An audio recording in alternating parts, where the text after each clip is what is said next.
Hello guys, magandang umaga sa inyong lahat. Ngayon ay gusto ko lang i-share sa inyo at ipakita sa inyo yung itong setup ko na bilan setup. Gamit ko yung EWCBD. Ito guys. Panoorin nyo hanggang dulo. At sana mayroon kayong matutunan dito. Tulad ng sinabi ko, panoorin nyo hanggang dulo. Yan na guys. Hindi natin patagalin pa. In 1, 2, 3, 2.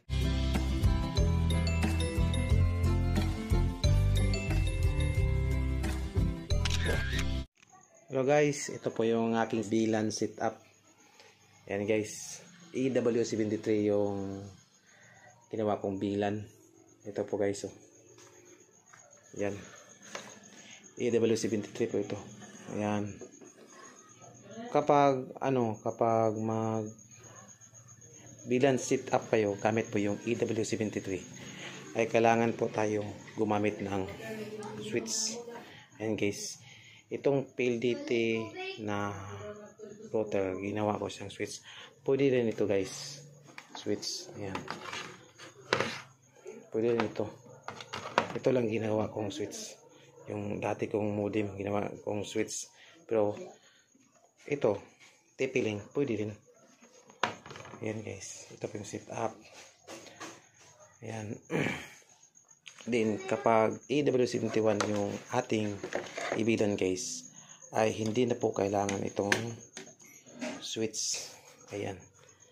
Ito, hindi na po kailangan kasi dalawa yung port niya. Ayan. Diba? Nakikita ninyo, dalawang port.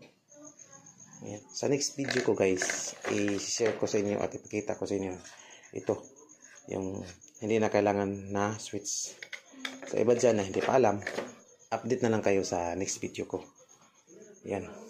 Then, punta tayo sa sa switch. Ayan. Ito po yung ISP ko. Ito po yung ISP ko. Ayan. Papunta dito sa globe fiber ko. Ito po yung globe fiber ko. Then, ito naman ay papunta po dito sa ating Orange Pi 1. Ayan. Diba? Nakikita ninyo. Then, ito naman guys ay papunta naman dito sa LAN. Ayan guys, LAN. Internet. Ayan. Nakikita ninyo. Ito po yung switch. Ayan. Simple lang guys. Sa bago pa lang dyan, baka itong video na ito ay makatulong sa inyo. Itong setup. Hindi na po tayo kailangan ng USB to LAN.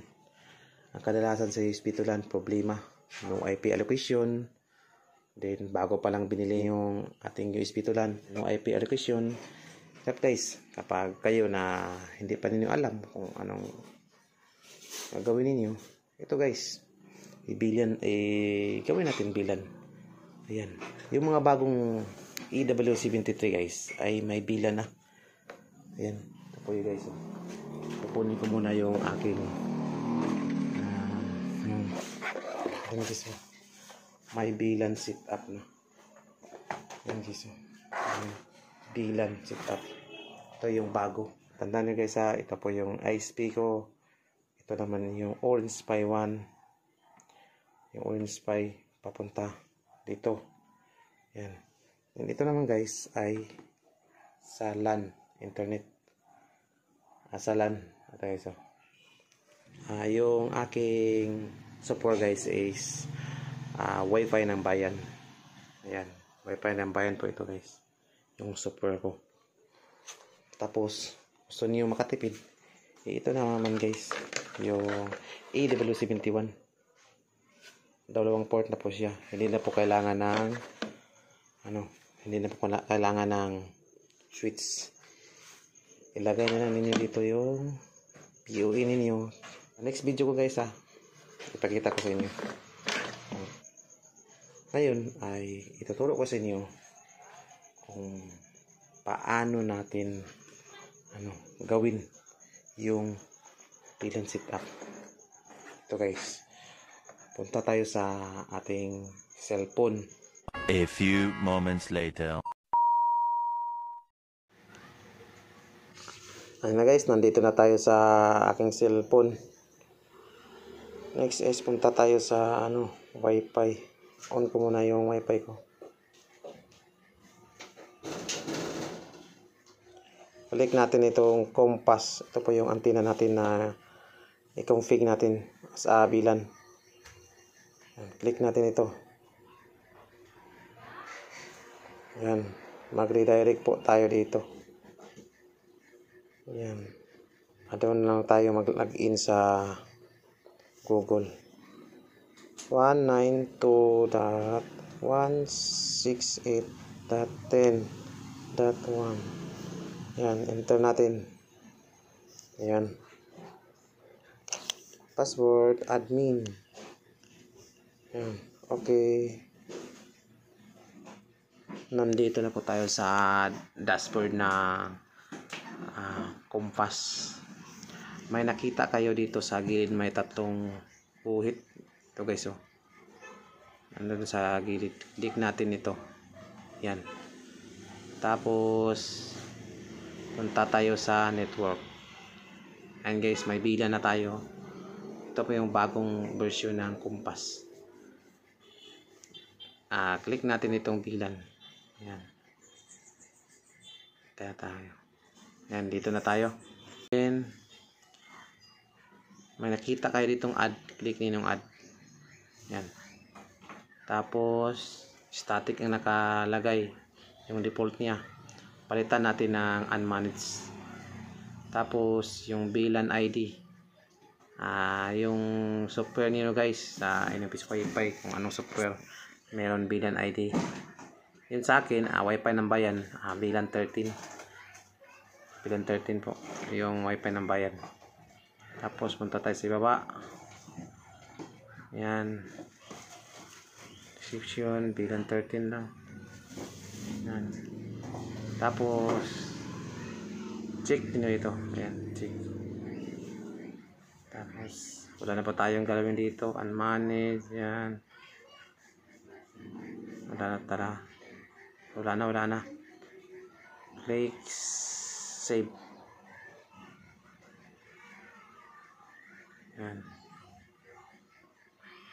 Tapos na tayo mag-click save. Punta tayo sa gilid naman. Tapos punta tayo sa network. Tapos may nakikita kayo na wireless. Click nyo na itong wireless. Yan. Yan. Dito tayo magpalit ng pangalan ng ating Wi-Fi. Dito tayo maglagay, or dito tayo maglagay ng Wi-Fi natin. Yung pangalan ng ating Wi-Fi. Sa akin, lagyan ko dito ng Rigboy Piso Wi-Fi. Piso Wi-Fi. Ayan guys, Piso Wi-Fi. Tapos may nakita niyo, may nakita kayo ditong LAN sa gilid.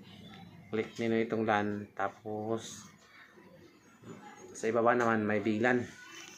Click niyo na itong bilan.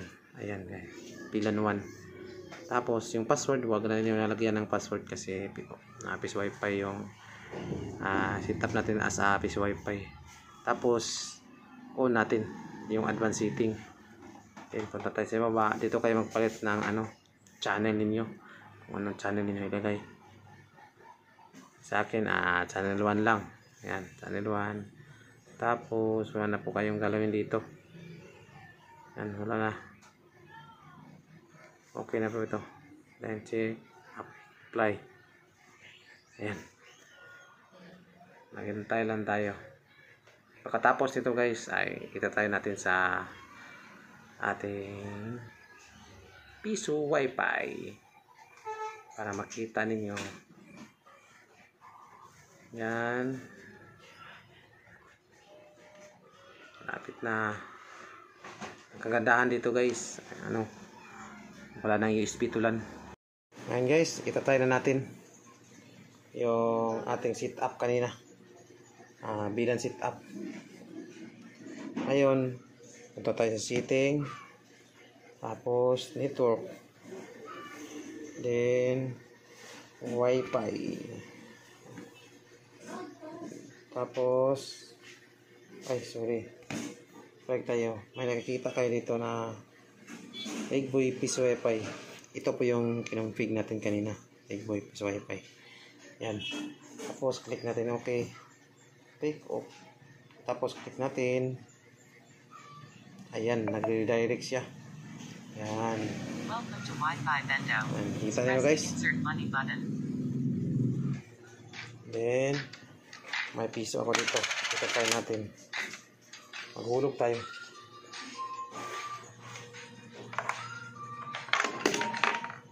Ay, nakalimutan ko pala mag-insert coins.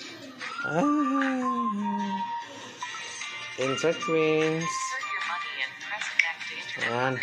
Kalimutan ko. Ayan. Ayan. Piso. Ayan. 1 piso. Click. Connect.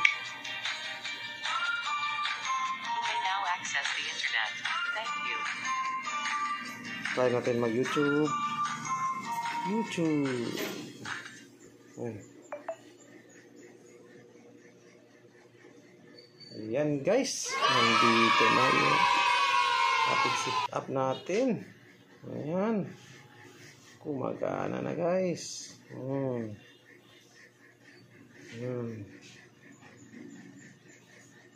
Play natin. Ayan. Okay.